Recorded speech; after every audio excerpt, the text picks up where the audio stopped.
Irfan Tanjung dan saya adalah kelas 4 SD. Saya salah satu peserta literasi numerasi 2025. Di bulan April ini saya mempunyai tugas literasi, yaitu mewawancarai orang, saudara, teman, atau siapapun yang mempunyai profesi. Profesinya seperti dokter, guru, polisi, atau lain-lain. Nah, kali ini saya mempunyai guru di salah satu sekolah saya. Jadi, Assalamualaikum Bu, selamat siang. Waalaikumsalam, selamat siang. Boleh minta waktunya sebentar? Boleh. Maaf, saya mewawancarai Ibu soalnya saya mempunyai tugas literasi dan numerasi untuk mewawancarai orang, kerabat, atau siapapun yang mempunyai profesi. Nah, saya mempunyai pertanyaan yang berhadapan dengan pekerjaan. Jadi, pertanyaan pertama adalah apa yang memotivasikan Ibu sebagai guru?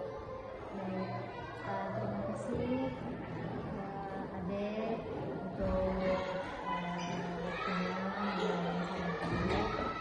Pertama-tama, untuk motivasi Ibu menjadi guru itu, yang pertama dulu Ibu waktu SD kelas 3, Ibu punya figur seorang guru yang baik, santun, lembut, dan sabar.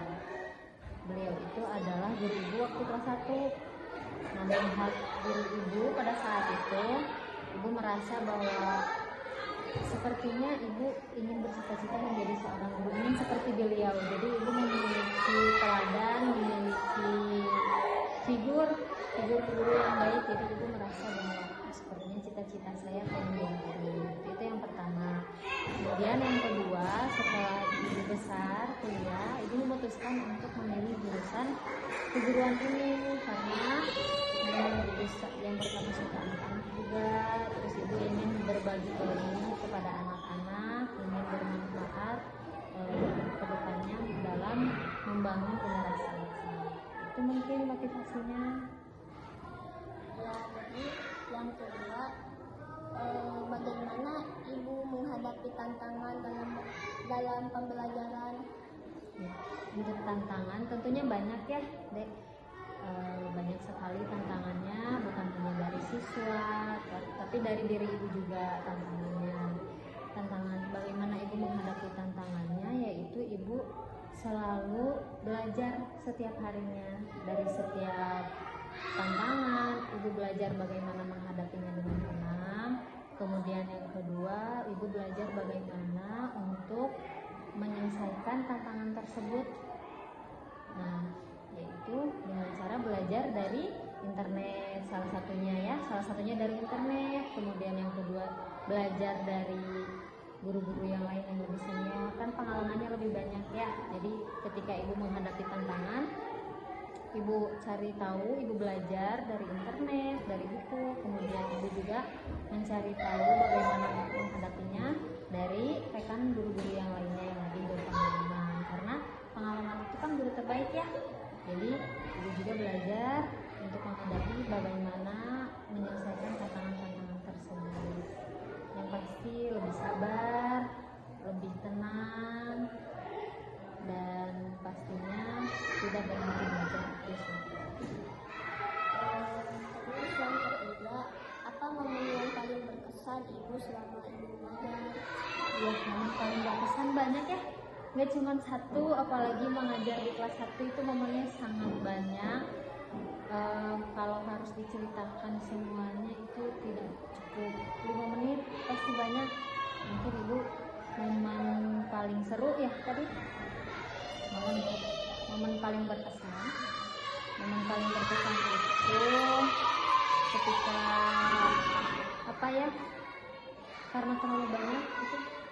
Untuk momen paling berkesannya ketika ada anak-anak yang bisa memperbaiki diri dari akhlaknya, dari perilakunya, bukan hanya kemampuan akademiknya saja yang asalnya nggak bisa baca terus bisa baca, tapi ketika anak itu yang sebelumnya kalau anak kelas 1 mah yang biasanya suka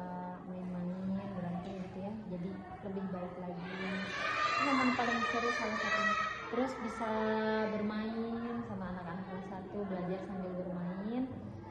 Terus ketika momen-momen kegiatan di sekolah itu juga seru. Itu mungkin yang bisa disebutkan sama ibu. Menurut ibu lelah atau tidak untuk mengajar siswa dan siswi di sekolah ini? Untuk lelah atau capek itu pasti ada ya, anak-anak juga capek kalau sekolah ya. Kalau capek pasti ada, tapi itu adalah salah satu resiko dan tanggung jawab sebagai guru atau sebagai pekerjaan apapun, itu pasti capek ya. Tapi bagaimana kita menyikapinya, bagaimana kita menikmatinya, bagaimana kita mensyukurinya. Ini capek, tapi tetap bersyukur, karena dengan capek itu kita bisa mendapatkan kenikmatan yang namanya istirahat ya. Lalu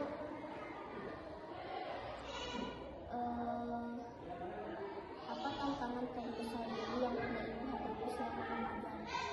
Tantangan terbesar, ibu ingat waktu pertama kali ngajar di sini, pertama kali baru 2 minggu, itu ada salah satu anak kelas 1 yang sangat emosional, yang ketika dia marah itu dia tidak bisa mengontrol emosinya. Dia teriak-teriak, terus mukul meja.